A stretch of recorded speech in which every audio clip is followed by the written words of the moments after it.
tell me a little bit about your truck?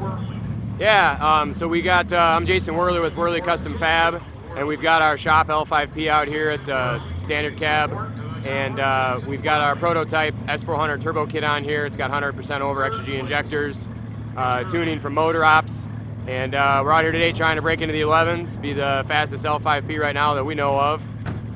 We had it on the dyno a couple weeks ago, making just over 750 horse, about 765. So we're hoping to back up those horsepower numbers on the track today. What is the record?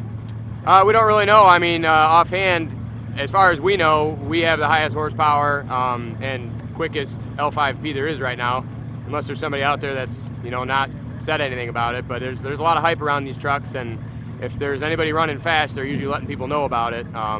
And we've got a lot of prototype turbo kits here, since that's what we do, is build turbo kits. So there's not a lot of other guys out there with upgraded turbochargers or anything like that. So they're pretty confident that we probably got the fastest L5P and the highest horsepower L5P right now. All right, good luck. Thanks.